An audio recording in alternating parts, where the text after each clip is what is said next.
오늘의 본문은 다윗의 노래인데 무슨 노래냐면 자기가 아끼던 요나단과 사울이 죽은 소식을 듣고 장례를 치른 다음에 그 장례에 대한 노래예요.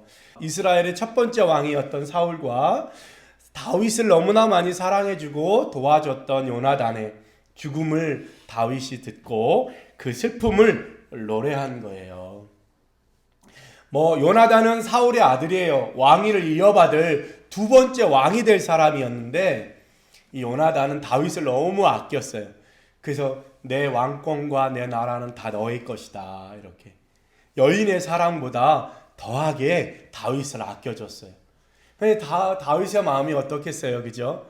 그래서 애가를 지어서 부르는 거죠. 사울 왕은 평생을 다윗을 괴롭혔는데 오늘 다윗은 한마디도 안 해요. 그 사울 왕이 죽어서 잘 됐다, 아유 나를 맨날 쫓아다니더니 거봐라, 하나님의 은혜야, 이렇게 하지 않았어요. 그죠? 근데 우리 같으면 어떻게 해요? 평생을 나를 괴롭힌 사람이 죽었어요. 이야, 이때다, 드디어 사울왕이 죽고 내가 왕이 되는구나, 이랬을 건데 다윗은 한 번도 그렇게 하지 않았어요. 다윗은 사울을 슬퍼하고 사울의 죽음을 안타까워했어요. 우리 같으면 평생을 쫓아다니고 죽이려고 하고 그랬으면 참 미워할 만도 한데 그런 모습이에요. 다윗은 참 멋진 사람이에요.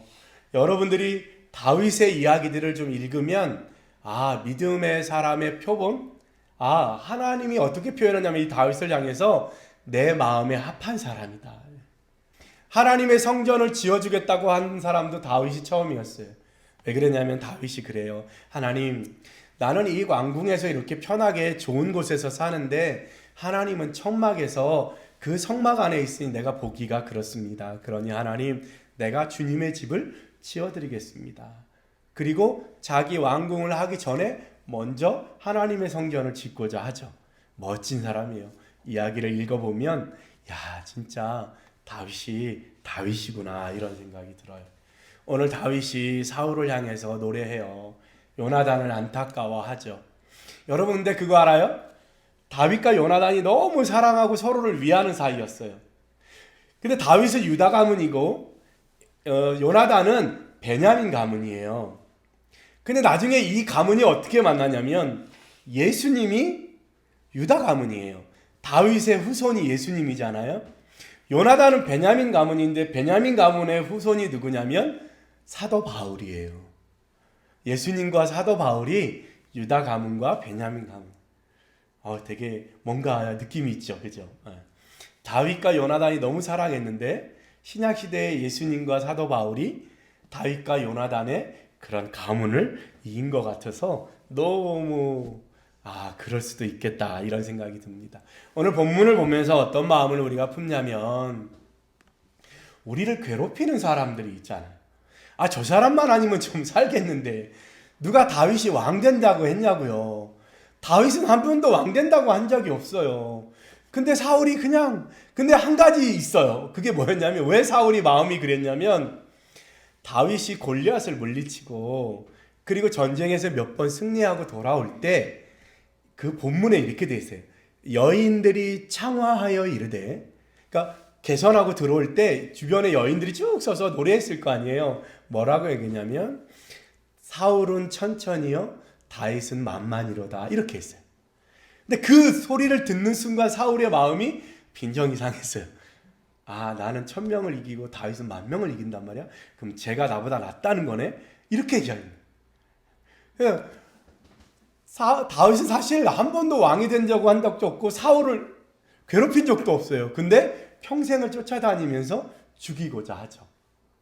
그런 관계. 근데 다윗은 오늘 사울이 죽었을 때 기뻐하지도, 그리고 잘 됐다고 하지도, 왜냐하면 이 다음에 왕은 누가 됐냐면 다윗이 됐거든요. 그러나 아싸, 이렇게 하지 않았어요. 마치 예수님이 자기를 향하여서 돌팔매질하고 욕하고 침뱉는 사람들 향하여 주여 저들의 죄를 용서해 주소 한 것처럼, 스데반 집사가 돌에 맞으면서 죽음을 임할 때 주님, 저들은 아무것도 모릅니다 라고 했던 것처럼 다윗도 똑같이 얘기해요, 사울을 향해서. 왜 그럴까요?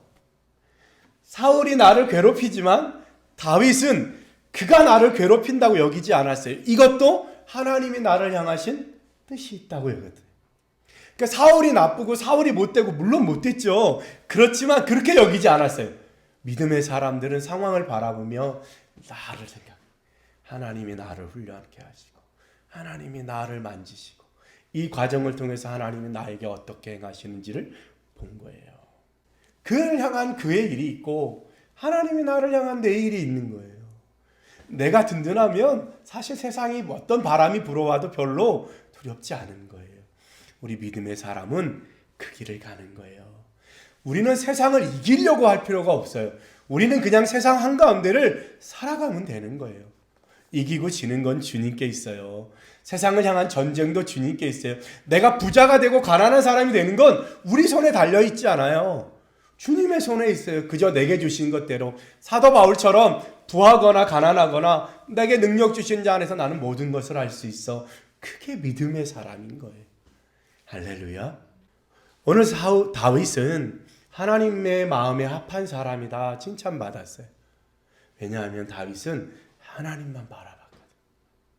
오늘 나를 괴롭히는 사람, 그래서 다윗이 사울을 죽일 수 있는 기회가 몇 번 있었지만 사울의 몸에 손대지 않았어요. 그게 다윗이에요. 오늘 우리가 우리의 길을 걷는 거예요.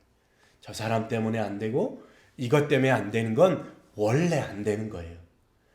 저 사람 때문일지라도 나는 가고 이 일 때문이라도 나는 오늘 이 길을 갈면 그러면 되는 거예요. 여러분이 믿는 하나님은 그저 시시한 하나님이 아니에요. 그저 주일날 한번 와서 예배드려 주님 내 얘기를 들었나 안 들었나 그렇지 않아요. 주님은 우리가 한숨 쉬며 하는 이야기까지도 다 들으신 분이. 그래서 다윗은 그 오랜 시간 어릴 때 전쟁에도 나갈 수 없는 나이에 골리앗을 물리쳤어요. 그렇다면 그때부터 승승장구해야 되잖아요. 그죠? 그런데 그때부터 몇십 년간을 사울에게 쫓기면서 죽음의 위협 속에 사막 한가운데 동굴에서 숨어서 살았어요. 그렇죠? 그럼에도 불구하고 그는 한 번도 사울을 원망하지 않았어요. 하나님을 바라봤어요. 하나님이 살리시고 하나님이 이끄시고. 살아가다 보면 어려운 일도 있고 왜 나에게 이런 일도 그런 일도 당하죠. 근데 그럴 때 중요한 건 내 마음을 지키는 거예요. 여러분은 여러분의 길을 가는 거예요. 그러니까 하나님 앞에 기도해야 되는 거예요. 그러니까 여러분의 길을 정하기 전에 주님하고 씨름하는 시간이 필요해요. 하나님, 나는 평생 주님 앞에 어떻게 살까요? 여러분들에게 얘기합니다. 평생 주님 안에서 기쁘게, 주님 안에서 행복하게 살아가는 길들을 찾고 그 길에서 두리번거리지 말고 하나님만 바라보고 한 걸음 한 걸음, 주변이 아무리 요동쳐도 한 걸음 한 걸음, 여러분은 여러분의 길을 가세요. 여러분 주님과 함께 붙들고 가면 세상에 부럽지 않아요. 내가 제일 행복한 사람 고백하면서 살게 될 거예요. 할렐루야. 돈도 많이 가져보고 사람도 주변에 많이 있어봐도 중요한 건 주님이, 그분 붙들고 평생을 기쁨으로, 그래서 누구 앞에서도 당당하게 나이가 기쁨으로 살고 있다고 고백하는 여러분들 되시기를 예수님의 이름으로 축복합니다. 46분 끝. 기도하겠습니다.